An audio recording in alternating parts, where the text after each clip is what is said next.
for life.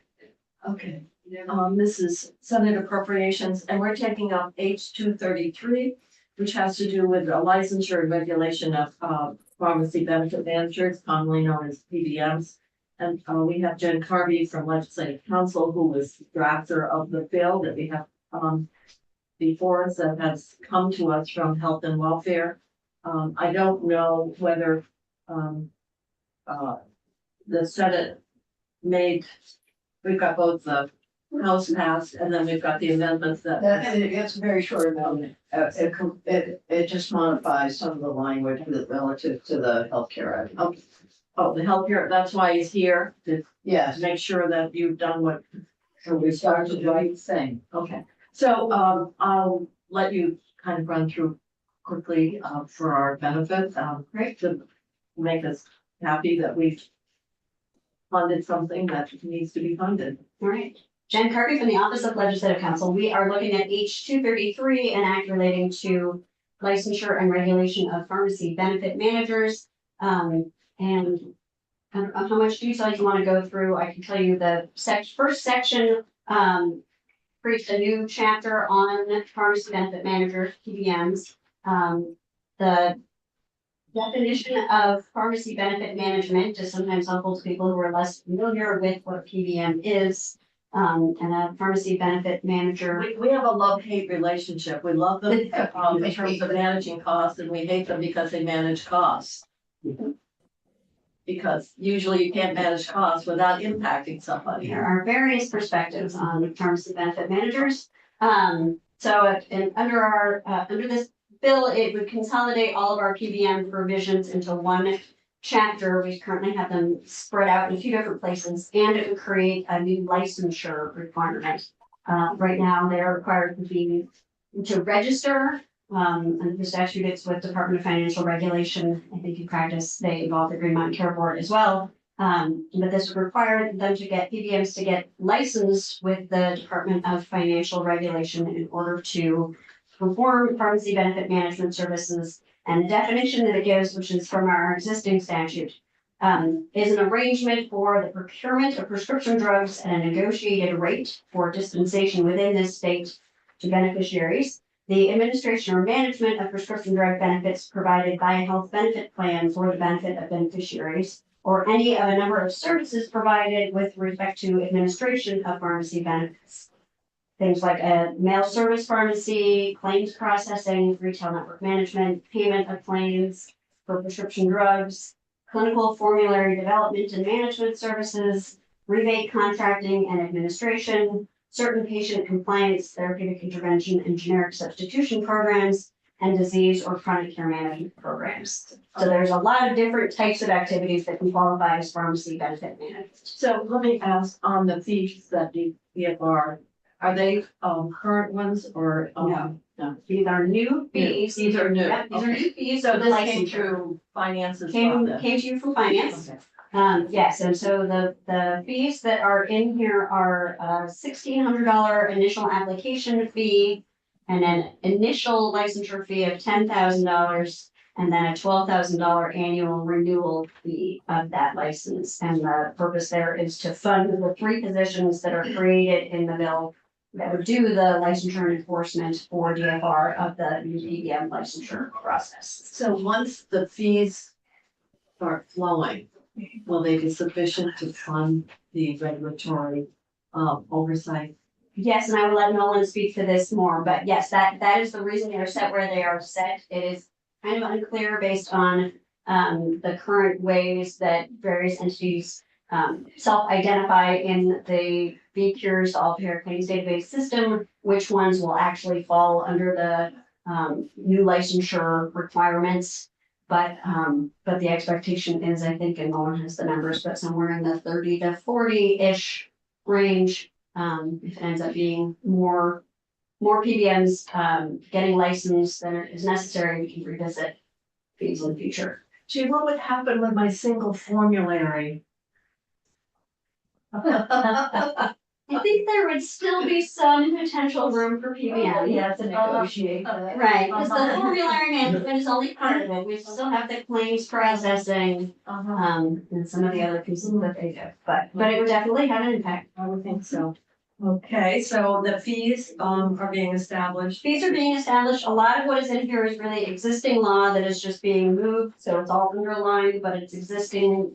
It's just existing putting it all policy. together then. Yes, there are some parts of it that are new, including some copay accumulator language that requires a PBM to attribute everything the patient pays for their prescription and anything paid on their behalf as far as their out of pocket to count for their deductible and out of pocket costs unless the drug is a generic. And then in that case, there are some exceptions if it doesn't make sense for them So to is take that the generic. adding costs to healthcare? Unclear, I think. Somebody's got. If you count, It only- if it hasn't been counted toward your deductible now, then, I would think that. It's been treated in different ways, I think, by different plans. The idea here is to get people sooner to their, to meeting their deductible or their out of pocket cap, in which case the plan would pick up more. But it's only if somebody is on is sort of on a non-generic drug and needs to be on the non-generic drug, because they can't take the generic. So it doesn't change our generic substitution law or things like that. That was one of the proposals from the Office of the Healthcare Advocate. It also bans spread pricing, which is new to Vermont law. And spread pricing is where a pharmacy benefit manager charges the insurer more for dispensing, for having the fee dispensed to the patient, having the drug dispensed to the patient, then they pay the pharmacy for dispensing that drug to the patient, and they keep the difference. The difference is called spread. And it's often small on a per transaction basis, but three PBMs make up, I cannot remember if it's 80 or 90% of the market share for PBMs across country. So for some of them, it's very high volume business. So the bill would ban spread pricing. Do other states do that? I believe some have and others are moving in that direction. There are various ways of structuring PBM 79% contracts. of the market by three. What is it, sorry? 79. 79%. I think it has fluctuated over time. It'll pop out somewhere else, so we haven't figured it out, but I'm sure they will. Center Star, Yeah, I was wondering, are you on the, who, fiscal note? No? who's been regulating the PBMs? Because this is all, I mean, we're gonna have a new enforcement attorney, a new manager, investigator, so. So there has who's been- not been a lot of I mean, they have been registered, their requirements of what they're supposed to be doing. But there has not been, as I understand it, robust enforcement because there has not been a devoted regulatory unit at DFR to do it, and nobody So- else is. What we're doing here is starting up, but once you get the fees and the licensing, it'll be like an OPR arrangement where the industry being regulated pays the cost of the Right, regulation. and there is bill back language in here as well that allows DFR to bill back to the PBMs the costs of regulating them as well. You can bill it back, but it's gonna end up costing the payer, somebody's gotta pay that. And it's gonna, like, I have an insurance, I go get my prescription drugs and hardly ever pay a copay. So I'm happy with the way mine works. I mean, so who are we helping?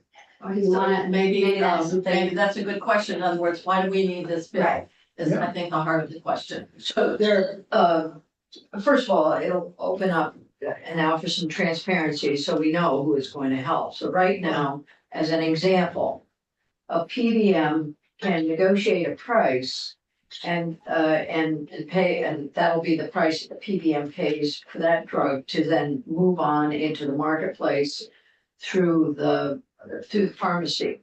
And sometimes what we're seeing is that price that the pharmacy is getting less than what the PBM is getting. And so now, how does the pharmacy make up the cost? Goes to you. So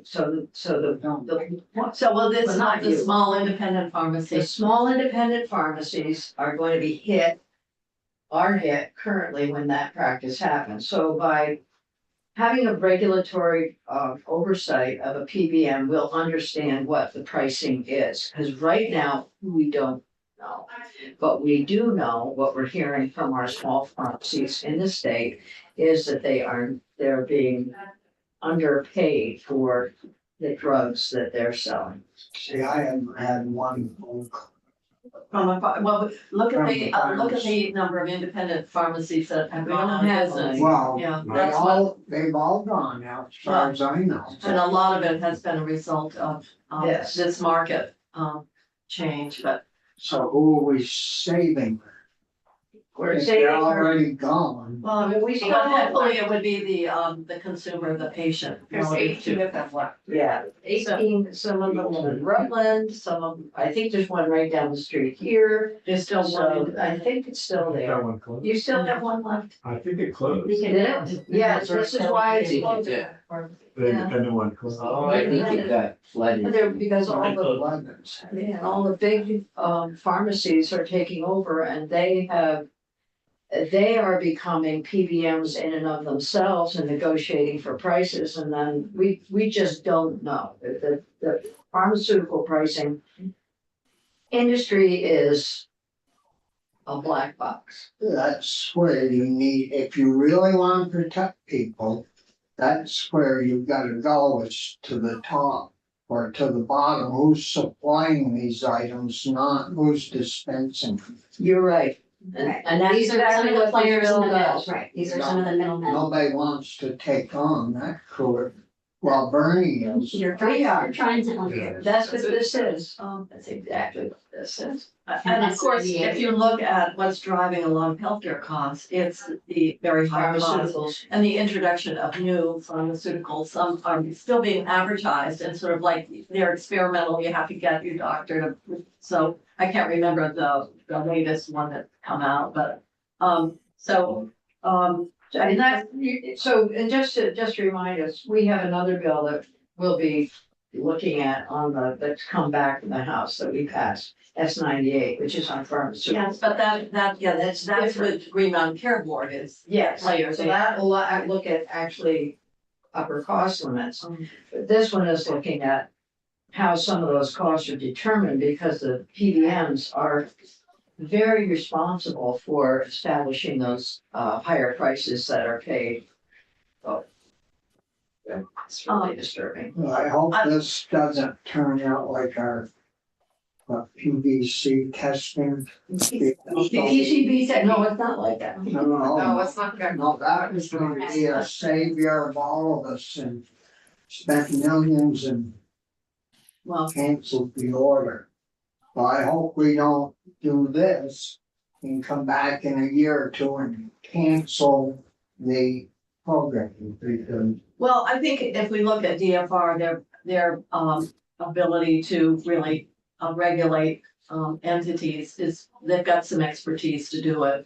And there's no question that pharmacy costs, particularly for some of the new drugs on the market, some of them are over hundreds of thousands of dollars. So how we look at the costs, how the extent to which the costs are exorbitant. We saw that with some other drugs. This probably isn't gonna be the perfect response, but at least it's maybe the first attempt to really understand that segment of healthcare costs that are if you're lucky, you got a good insurer, but if you're not, you're paying a lot out of pocket. So but you wouldn't have a PDM if you're uninsured, so. No, You'd have to but be. they would be determining the price of your thing, go to the drugstore. So Senator Perchlik, and then, You're amending it on the floor, or you have a report? There's an amendment, this one, so, That doesn't affect the, it'll be on the calendar, it has to be Protect taken. the appropriation. doesn't affect the appropriate. No, it really has to do with the scope of information that the Office of Health can get when DFR is examining. okay, so. And narrowing it a bit. So we've already anticipated, the positions and the work that DFR would be charged with, in this bill. So, It's all in section 6. I'll move the Exactly. bill. Senator Sue. I have a question. yeah, Senator Sears. Does it have a private right of action included in it? It does include a private right of action. Does. It allows, where, You took our vote, what do you do that? It allows- This is different. it allows a pharmacy, pharmacist, or other person injured by a PBM's violation of the chapter to bring an action in Superior Court against the PBM for injunctive relief, compensatory and punitive damages, costs, reasonable attorney's fees, and other appropriate relief. And what section are you reading? That is, it's on page 13, it's sort of in the middle of, section, it's a long section 1, that's the new chapter, so it's at the end of the enforcement. Oh, yeah, I see. E, letter. Yes, E. letter. I've heard from a number of people that would increase the cost, and we'd be the only state with that type of private right of action. And it would increase the cost for drugs as well. It could increase, I shouldn't say it would. It could increase the cost of drugs to the consumer, but it also Okay. so I'm very concerned, just as I was this morning, and I'm Bill, okay, thanks. Sorry. So, it could. Is that your concern that there might be a potential, collateral? well, I mean, once again, we're adding It's on page private rights of 13, action. line 7. And I believe that's a Judiciary Committee issue. And I don't want to kill the bill or do anything like that, but I'm ready for another debate on private rights of action tomorrow or whenever. And I'm sorry because I had such a good working relationship with health and welfare over the years. But this is one area where I just am concerned about unintended consequences. And this came over in the House. This is. Yes, this- yeah. it's not added. We didn't, And when did House Judiciary take a look at it? No. I don't believe so. No, and it allows, it is, as you said, Dick, it's the pharmacy or the pharmacist. Feels that they've been injured by a PBM can take action in Superior Court. So my question of you actually is, if there's would the, consumer protection of Title IX not? I'm not If we're sure. not here, I don't. I don't think so, I mean, it's, we've Okay. not made any provision of the PBM chapter connected to the Consumer Protection Yeah, Act, it's not, it's enforced by DFR, but this allows there's, as the Chair Feldwelker knows, there's a lot of, distrust between pharmacies and PBMs. And so it's my understanding this was in here in order to encourage compliance and to allow for action if there is not compliance. It's limited to violations of the chapter and compliance with the chapter. It's not open-ended. It's unfortunate in this whole process that I didn't get to know about it till I think it was Tuesday, of which would be yesterday, or perhaps the day before.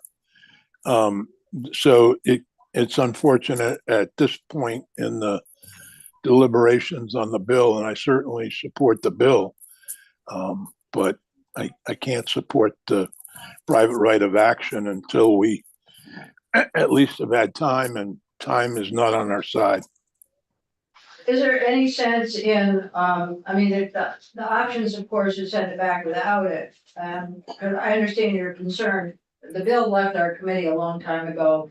It's been sitting in finance, and just to be honest with you, I forgot it was there until you just reminded, or we've been starting to look at the bill this week. Well, I'm just thinking about our time frame and the desire. Is that something that, We could do two, tomorrow, yeah, I was gonna say, we could hold not taking action on this until tomorrow. We do that. And give a little time, Yeah. and then Draw some take. stuff. You only have so many days. You wait Oh, all day. why not delete out? But could we delete that section in here? Or I don't know that you want to delete it because it's only about the chapter itself. And so there's some things in here that would be really, we only have 18 of the pharmacies left, the little ones. It does not prescribe the size of the pharmacy, so it could be a CVS. Suing itself. Or so. The other option is to put a date further out, and ask for, Well, if, A report from whom Yeah. I've heard from is Jamie Feenan and several other lobbying. And Jamie would that's like why to he's at in the least room, have, apparently. yeah, that's right, Jamie Fian is here. okay, Well, I think. but I've heard from some Representative others as well. Audemars. Which one? CVS Health. CVS Health. Want to pick the right one? I'm just looking time-wise. Would you have time tomorrow morning to just take a look at it? We could move this out. We could come in and we can move this out very quickly tomorrow. We could ask to suspend the rules and move it, quickly. I assume that you've had some discussion with your House counterparts with your amendments, that they would concur with it. Yeah. If that could be done rather quickly, we could do that tomorrow morning. Dick, with your committee, would you have time to take a look at it and? Well, I have other bills scheduled that I have to look at. We can try to fit Jamie in at least, and somebody from Health and Welfare or, Is it, the way it's written, or they don't want it at all? Right, yeah.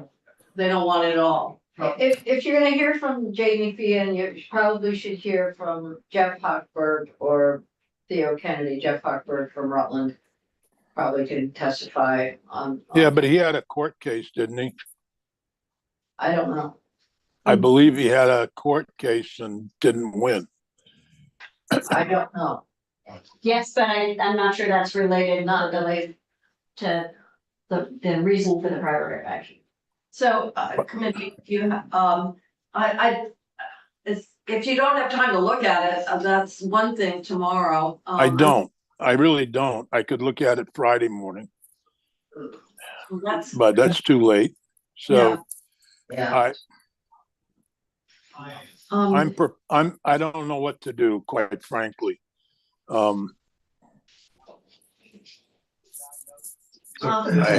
This action, they would be able to bring an action in Superior Court without this language. What's preventing them from? No, doing that? they would have to have a cause of action, they'd have to have something else they were challenging, a contractual issue or or, no, that's in the chapter. right, they couldn't be suing simply because there was a violation, they felt there was a violation. Yeah, but you don't wanna make suits easy to happen.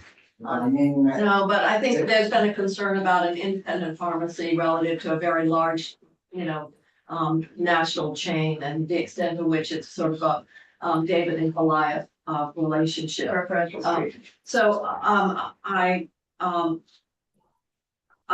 Dick, I hate to put you under pressure. I realize we don't normally take testimony, and if it's around litigation, it's in Senator Sears' bailiwick in terms of how he wants to proceed. We can move the bill out ourselves, and then you can, if you want to, say that you can't support it and have an amendment to remove it. I guess that would be the way to keep it going. Recognizing that the goal is to get out of here maybe within 72 hours. We could proceed that way, and so we don't hold it up here. And then you can make a recommendation as to whether you want to amend the bill and strike this section. Or Or alternatively, to have an analysis of whether or not it's needed. I think having DFR here from our local small pharmacists might be instructive. Well, you're talking about having come back with a recommendation in terms of whether Yes. this legal protection should be, Yeah. added Yeah. next year, for example. Yep, something like that. That would be fine with me.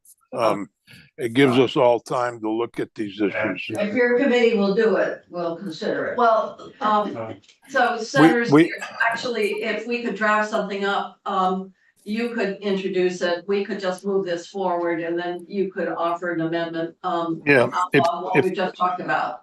if Jen can send me the amendment, Sure, so you would strike out that subsection E and have a report from DFR on whether a private right of action is. yeah, what would be the impact on the Yeah, price you would of have to drugs? consult with- What would be the impact on the price of drugs? Yeah. 'Cause no other, to my knowledge, I'm no not sure other anybody state, will be able to tell you what the impact would be on the price of drugs. pardon me? I'm not sure DFR can tell you what the impact would be of a private right of action on the price of prescription drugs. If you want them to tell you whether they think it's And they've been necessary or injured in appropriate. some way, or the, Necessary. That's fine. And but we'll, the Give bill me is some H draft two language. thirty-three? H two thirty-three, right? yeah, yes, H 230. Okay, I will, Page 13. E. I will contact our committee assistant and try to set up a conversation about it tomorrow morning at 9 a.m. And maybe, would you be able to have some kind of a draft at that point, Jen? With that, okay, yeah. So, and actually, if you're probably gonna be drafting it tonight, if you could send it to Senator Sears. Yep. So he's got it before committee tomorrow. And would you send it to Ben Dorbach, the Yep. committee assistant? Yes. Okay, anything else, people have noticed? And then we do have the amendment, that's I offered, but that's So that- change. Yeah, so it just changes the amount of information available to the healthcare advocate to avoid any sensitive data. And DFR has taken a position on this as Yeah, well. okay with it. What was the section number of the private right of action, Jen? It is in section 1 of the bill, but it's in section 30. It will be at 18 VSA 3613. Section 36 of the bill or section? No, it's section 1 of the bill. It creates a whole chapter. Oh, okay. So in that chapter, it's section symbol 3613 E. Okay, If thank you. if you look at the bill as passed by the House, it's page 13. Yes. You can Okay. look up on the, and that's where you would find it. Okay. So we have, a plan in terms of how we will deal with that one, provision, as it relates to our judiciary, committee. Does anyone else have questions? Otherwise, No, wanna move? second Weston's motion. Okay. It oh, I didn't hear his. was a long time. Oh. So we have a motion to move the bill favorably. You can see the joint fiscal note is reflective of the decisions that we made to deal with the upfront and then with the fees covering the cost of regulation out into the future. We have a second further discussion. Okay. Senator Lyons, Yes. Senator Birchler, Yes.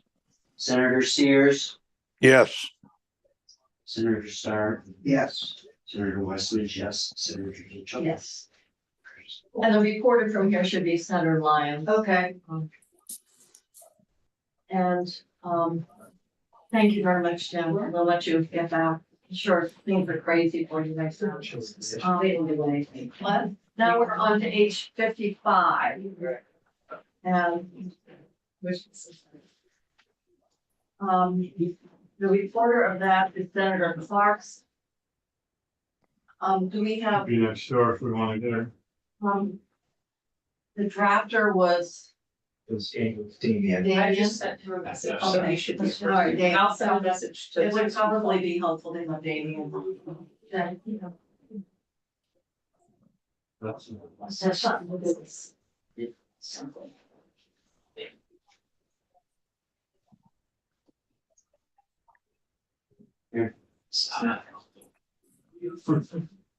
Oh, no, you can't.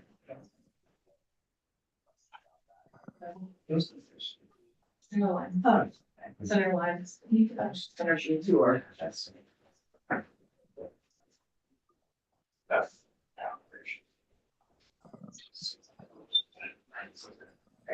There it is. I mean, what? Oh, sure, sure. No, thank you very much, David. I guess a few ornaments got added to this bill during its journey through the Yes. Senate. It's a wonderful holiday bush. So baby bonds, cancer screening, Yes. okay, so I'm going to, go to H 55 and we have Damian Leonard here. We also have, Chris Roof who did the, and, Patrick Titterton will also, I guess, co-authored our fiscal note. And, if you want to run this through, what this does, I think probably, I don't think it carries a specific appropriation. There might have been one at some point, or maybe just simply because it ties into, benefits, for employees. So I'll let you take it from here, you can run, through the Sure, bill for us. sure. For the record, I'm Damian Leonard from the Office of Legislative Counsel. So the bill addresses 5 different areas now with the finance amendment. Unemployment insurance, workers' compensation. There's a change to our state's family and medical leave law. There is baby bonds, and now there is veggie as well with the finance amendment. So, yes. So it really is turning into a Christmas tree of sorts. Section 1, this is language that would increase relief for employers for unemployment benefits that are paid out following a natural disaster. So if your business closes and your employees collect unemployment insurance, currently the law gives you 4 weeks of relief from having those benefits hit your experience rating, which drives your tax rate in unemployment. This would increase it to 10 weeks. So that was supported by the Department of Labor. Sections 2, 3, 4, 2, 3, and 4 are primarily related to what happens when someone is paid overpaid unemployment benefits through no fault of their own. So they're not committing fraud.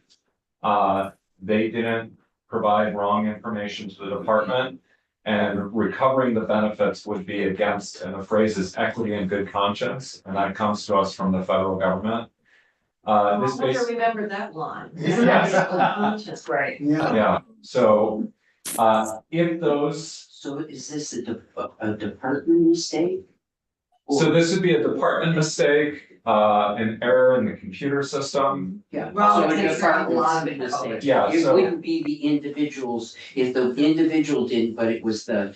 Yeah. It's an administrative mistake. It could also include where the department asked for the wrong information.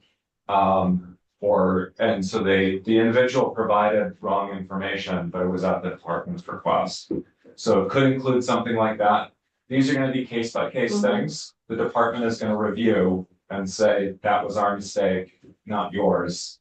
Or that was your fault, not ours. And a decision can be appealed, right? They have Yes. the labor. So basically- action for this?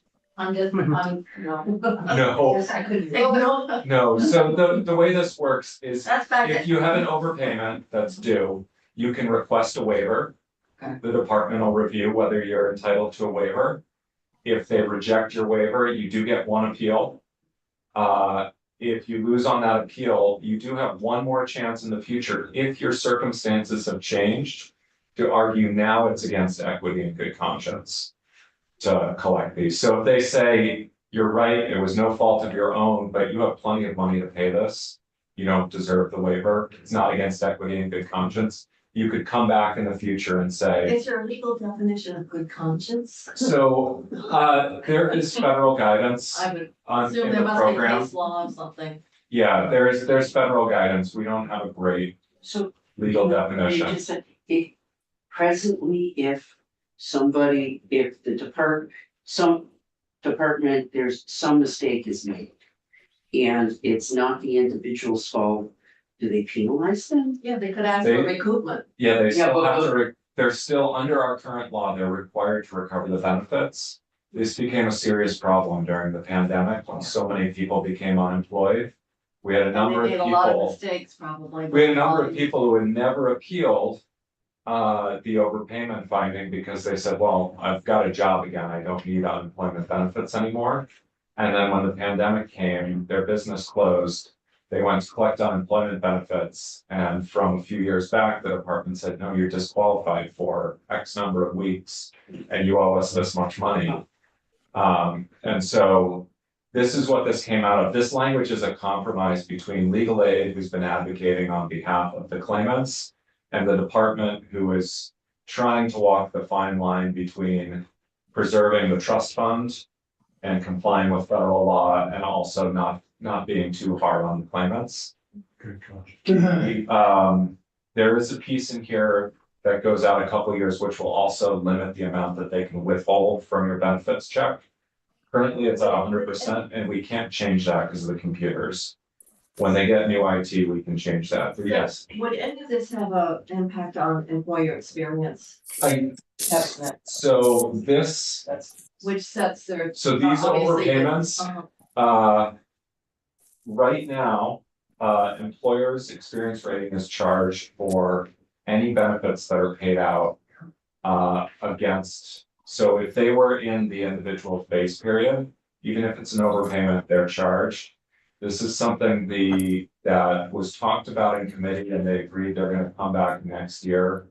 The business groups are trying to talk to the department about ways to mitigate that going forward. But there is relief for employers in the first section. And so these overpayments, I think, are not, it's not a huge hit, but for a small employer, it can be quite significant. Having an overpayment. It's worth noting too that for reimbursing employers like the legislature, we're liable for 100% of any overpayments. So municipalities, nonprofits, the legislature. So we don't pay a tax rate, but we reimburse the full amount of unemployment benefits. And reimbursable employers also have to do 100%. It's something that's been talked about. So far, there isn't a solution, but the department is looking into it. One of the tricky things is you have to craft anything so that it doesn't favor any one group of employers. It has to be a holistic solution for it to pass federal muster. So, but it is being looked at for the future. The other piece here that will potentially drive down charges against employer experience rating is section 5. And this adds a new fraud penalty. You target, so currently, if you commit fraud, you have to repay the benefits and a 15% surcharge.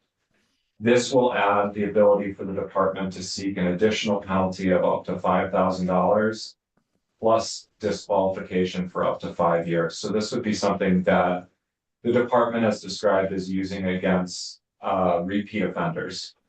You know, individuals who are repeat offenders where they have defrauded the system multiple times. It still does not get at the issues around some of the organized crime issues that we saw during the pandemic. I know Senator Brock is committed to coming back and continuing to work on that. But that's something that also the improved IT system can help with, because that'll have the ability to cross-check instantly with other states. So you won't get the instances of people claiming in 23 different states. Which we saw instances of that during the pandemic where people were claiming in a number of states. So that is in there. Section 6 through 11 are technical corrections. We don't need to go through yeah. this. Section 12. This could affect the appropriations of the state in the future, and it's discussed in the fiscal note. The summary of it is, a couple years ago, we created a presumption in workers' compensation law for law enforcement, firefighters, and EMS workers that if they suffered PTSD, it was work-related, and so they'd be eligible for workers' compensation coverage for that, unless the employer and the insurer could prove that it wasn't work-related. This would now create that presumption for certain state employees, corrections facility workers, corrections employees who provide supervision or security for offenders who have been released into the community. Classified employees. What about legislators? Unfortunately, legislators are not in here yet. Talk about people. You do have very limited workers' comp coverage, but we can talk about that another day. PTSD is not part of it. Oh, okay. Next year, Madam Chair. So this came out, did this go to government operations as well? It did not. When you're dealing with state employees and benefits? It did. Yeah, it has not gone there as well at this point. Because the cost, as I recall, is modest. It affects about 1,500 employees, possibly. Is that right? Well, that's what it says, 1,528 $1,528. on page 3. Yeah. I'm just thinking in terms of committee jurisdiction. I think we're fine at this point. You're unanimous. We are. I am speaking for a committee that has very limited time at the moment. I think we're. Well, I would speak to the chair, just. Okay, well, I'm happy to go. If you would please, or since you're on the committee. I could, given that with me here, we have no quorum, I might ask the chair to join us and we could ask her right away.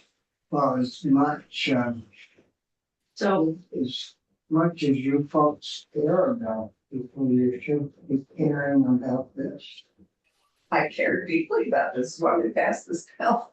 You mean that, I'm happy to go get Ruth now if you'd like. but no, We no, can't meet because I'm here. no, I just want as a courtesy for her to be aware that this bill has a provision that impacts, the state workforce. And that generally has, had some review by our government operations committee. I don't know if that happened in the House or not. Did it happen in the House? So the House, this passed out of House General, and then went straight to appropriations, and it died on crossover day appropriations in the House, when they adjourned because of the snow coming in. So there were a number of bills, that got sacrificed at the end of the day. They closed the budget and they left. And this was one of the bills that stayed on the wall. 2 years ago? No, this past March. I mean, we had that big enough. So what we have So is. it was added in Senate Economic Development. So in any event, I think the fiscal note there lists the employees who are covered. And it says it could be approximately 425,000 annually. And no impact on 25, with an additional little more than 100,000 for attorney fees, I suppose. Yes, Pat. So Pat Turrington, the fiscal office, I just want to be careful about the wording. The estimate is saying it could work up to that amount in 12 years. It wouldn't necessarily be, that's not the amount for year 2 per se. About 26. Yeah, it takes time to build up to that figure over a decade or so. Yes, Senator Birch. Can I ask why Vermont veterans of employees are added? Like, I don't know exactly what their work is. It's the PTSD. So I think in the House, they took testimony from the VSEA regarding groups of their employees within their various bargaining units who had been experiencing negative mental health outcomes based on their work. Vermont Veterans Home was one of the groups added to the list. Just like Family Services Division at DCF, which I realized different group of clients, and then state operated therapeutic community residences and inpatient psychiatric. So Hospitals, DLH we do have- is the state Yeah. psychiatric hospital. Yeah, so we do have them, but the SCA I know is here. They may be able to speak more directly to that. We don't have time to take, Understood. additional testimony other But than from. Yeah, the House General took testimony on that, and that's where that came from. Did you, you heard that conversation, Senator Sears, because I know that's your section. Yes, Sections 13 and 14 are ongoing reports regarding firefighter cancer and workers' compensation claims. This continues work from a few years back when we started looking at this issue of firefighter cancer and expanded some of the presumptions there. Section 15, I don't know if this made it into the final budget. No, there's nothing. No. So this was on the contingent list? No. Okay, It's what? Oh, the 1 million? Million for firefighter cancer screen. Oh, that's, Yeah. no, I thought you were talking about Sorry. baby bonds. No. No. Yeah, We haven't- that's oh, section yeah. 18. Oh, we put $1 million in. Okay. Um, so that can stay in. I just wanted to flag that because I haven't had a chance to look at. No, I the told the version. chair that, because she was talking about increasing vaping and stuff, and I said, let me just deal with it by adding it to the contingent list. And the So, hope is, of course, it reduces medical costs going forward. So- Okay. yes, I'd like to recapture all those imputed savings from everything we're I doing. would too. You know, as former, the Governor Snelling said, we can't afford to save this much money. Right, and now baby bonds, Well, so section 16 and 17, this is no effect on appropriations. It is truing up our Family and Medical Leave Act with the federal one. guess we So- should do that. Yeah. Yeah, our language has just become dated at this point. Baby bonds trust program is section 18 and 19. My understanding, and I will turn to JFO to correct me if I'm wrong, is that this is contingent on donations and no funding is provided or expected in the initial period, although potentially in out years. Well, that comes with about a $6 million price tag. The other thing, interestingly, Dr. Dinosaur, we know a lot of families, particularly maybe grad students and people in that, you know, their incomes are quite low at one point in their life. And when their kids are 18 or so, they could be quite wealthy or very high income.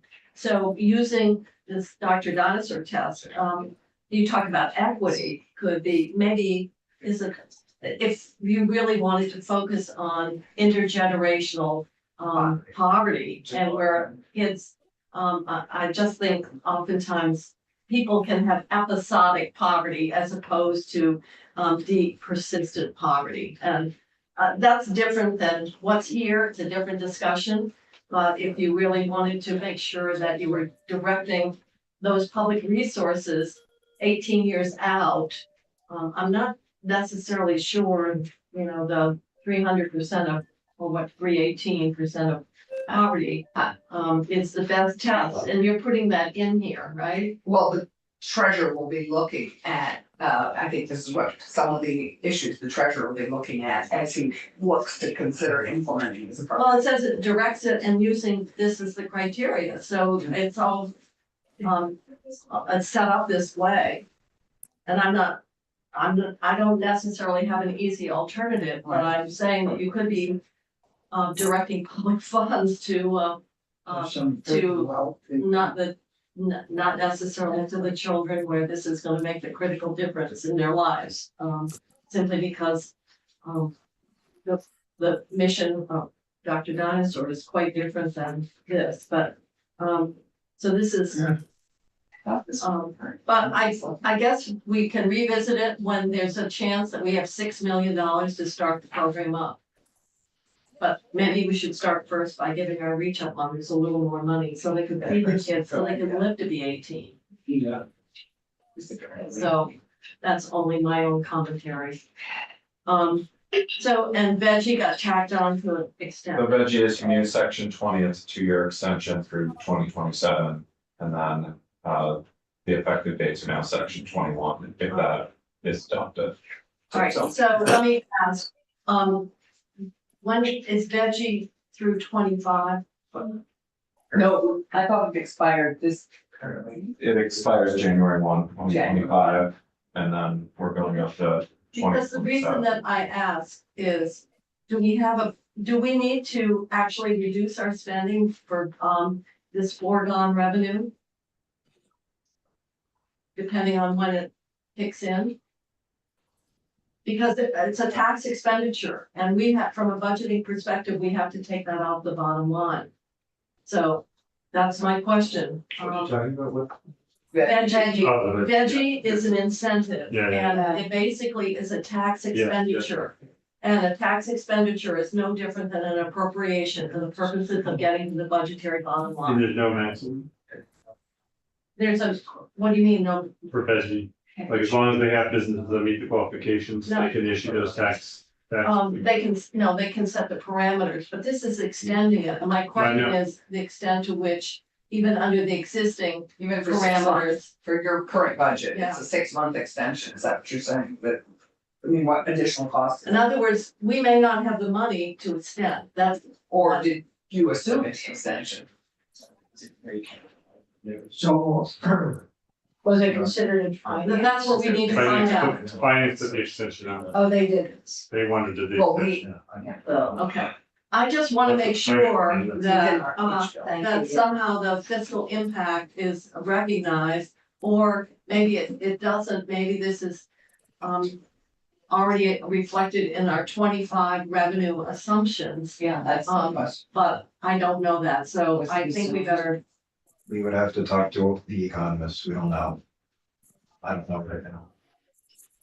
you would know whether those, what level of veggie related foregone revenues are estimated. Yeah, did you assume the veggie revenues for the budget for FY 25 all the way through the year? Or did you just do it for? Well, we don't do that assumption. That would be at the Tom and Jeff e-board forecast level. Well, it says the program results in 2.5 million to 4 million annually in revenue. So that's why I'm asking the question. And we don't. So, and I think we're supposed to be back on the floor at 4. 30. 4:30, oh, 4:30, okay. Could we can find that? That would be great. Try and get hold of Tom. It just find out if. he Well, I don't assumed even that know if veggie was I don't even think it's Tom. I think it's what do we, when we were doing our estimated revenues right now. We're talking about the fiscal forecast. I just need to know the extent to which assumptions are made that would alter those revenues, those official forecast revenues. And if this is just a continuation and there's no, Do we know what it was this year? Well, no, it says 25 to 4 million annually. So it must be based on. yeah. It depends on how. My recollection last year, this sunset was also extended by 1 year Uh-huh. last year. And my recollection, that was not like needed to be accounted for in Okay, comparison with the budget, all right. or sorry, with the forecast. Okay, I just don't want to assume anything, Understand? because that sometimes can get you in trouble. Can we confirm that, So I just need to make sure that the budget is, say, understand solid? that is balanced, put it that way. Okay. Other than that, any other comments or questions? so do we need to get that double check? We can. And what are you suggesting about baby bonds? Did you? Look, I think by the time we have $6 million, we can revisit the parameters for the program. Now setting it up so that they can raise their own money to start with. I believe Yeah, that's there's- what we're doing. Yeah, the way it's set up right now, it's contingent on them. We did Getting something a number of donations. years ago when Peter Shumlin was governor, remember? And we were gonna have contributions and we set up, it was similar to what was done in Maine. And I think that legislation is still on the books. What money are they gonna use to set up? No, not. Donations from. Donations will also help to the setup, or else that's just for the bonds. So the way the language in here works is that it says,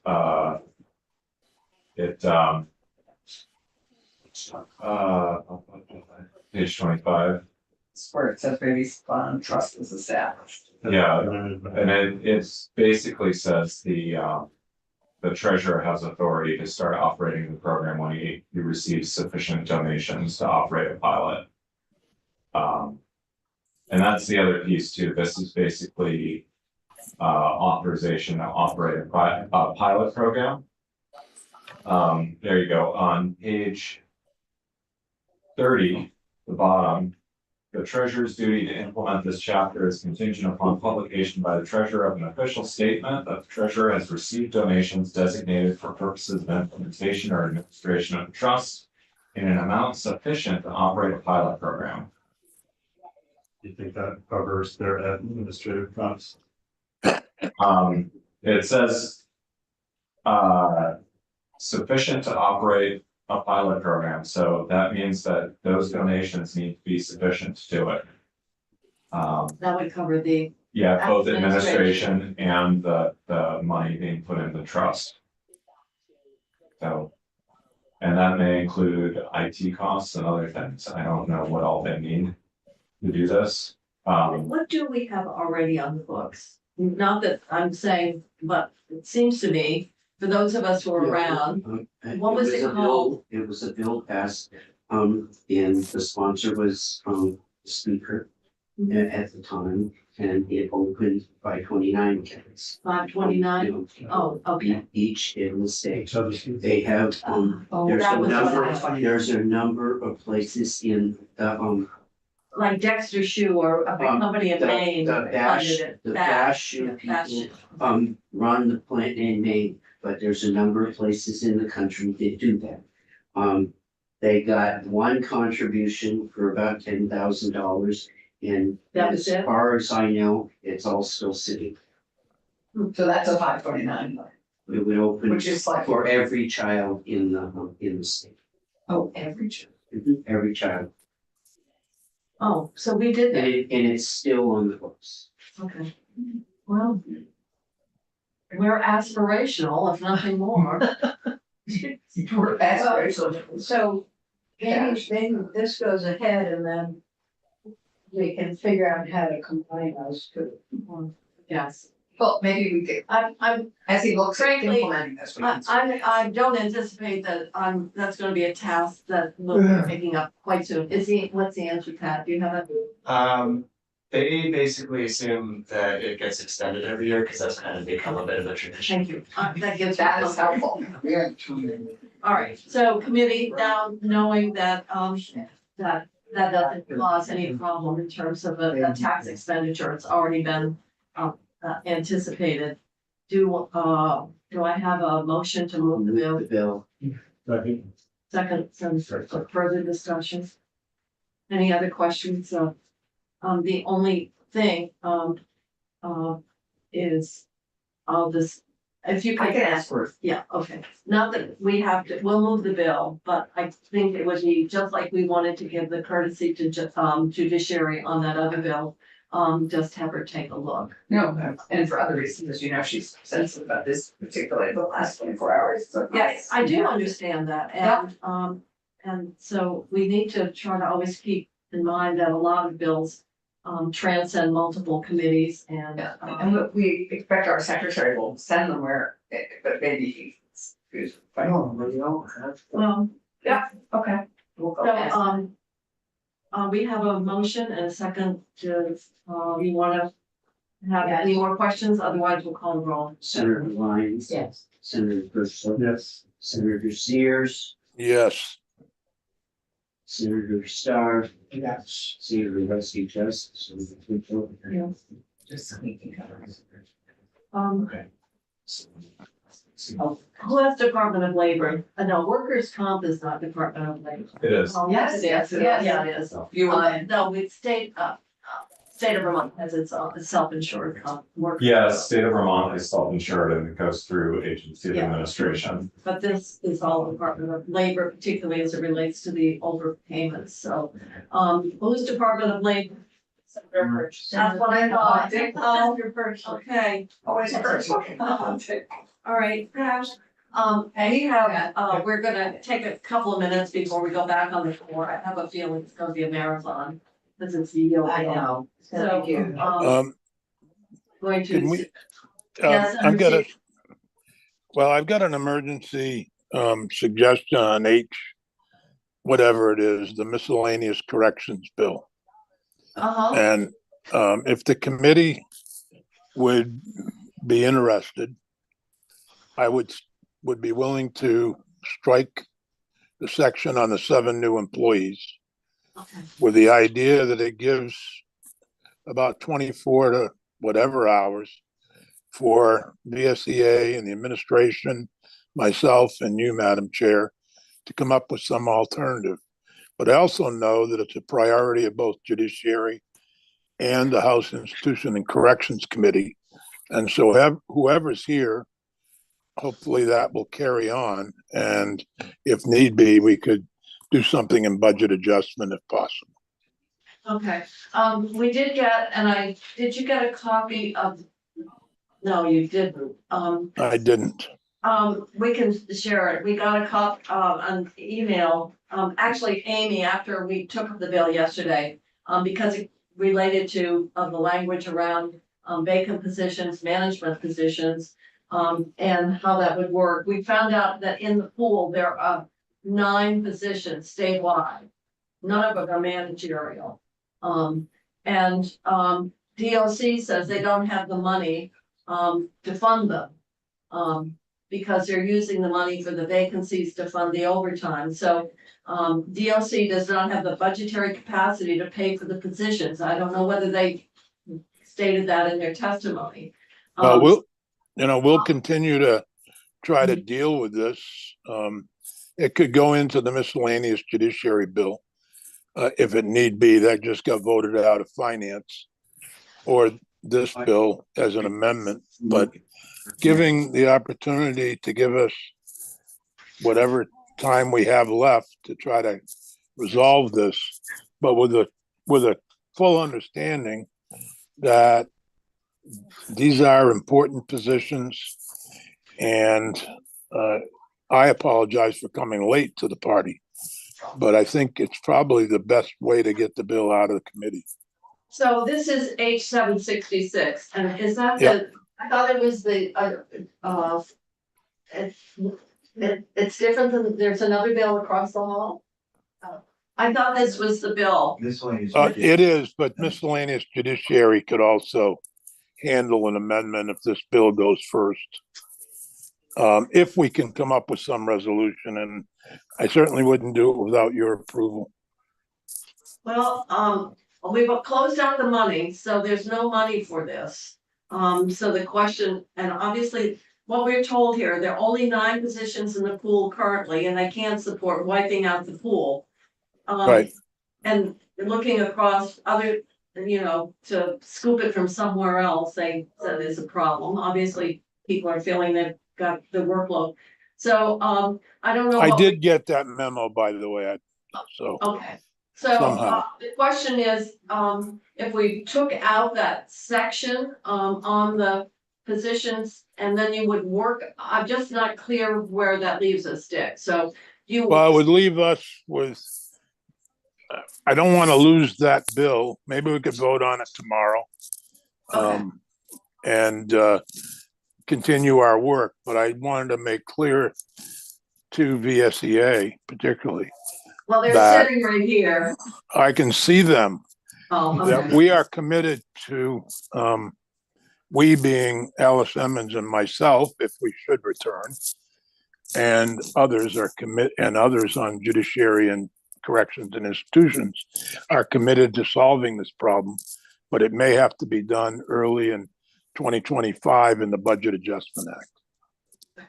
All right, so we might have to remove that language and put in some kind of, more of an intent around, Yeah, providing adequate staffing. well, yes, Okay, and is someone working certainly, on that? certainly to avoid using probation officers as much as possible. Is there someone, Ben, should I talk to Ben? No. Yeah, Okay, yes, all right. He was in earlier. I can talk to him and maybe we can put in something that recognizes the problem and, the extent to which P officers are reassigned, what would be perhaps, DOC coming back with some kind of, or the agency of administration or the administration relative to, a staffing plan to, reduce the reliance on P officers to carry out this particular, these duties, something like that. Dick? Yeah, that would be good for me. Again, with the understanding, we'll continue to work on it until the end of this session. If we can come up with an elegant solution. Well, Not sure we usually can. solutions take money and we've closed out the budget. I know Yeah. I'm not gonna say that's a problem. No, okay, all right, well, I'll talk to Ben and see what we might put in for some kind of statement of intent, recognition of the, the situation now and kind of putting out a desire to come back or to develop some strategies to address these duties and allow P officers to do their regular jobs. Okay, I'm sure Yep. Ben will think of something. All right, I'm thank you, sure. Bill. Are you Thank gonna you. be, are you gonna, we're going back on the floor in about 12. Yeah, I'll be back at 4:30. Okay, all right. I just don't want you to get too tired, that's all. I won't, I hope I don't. But I take great comfort in the jackwagon cup being used. Right here. I'm enjoying every sip. So with that, I'm to adjourn for the day. We'll go off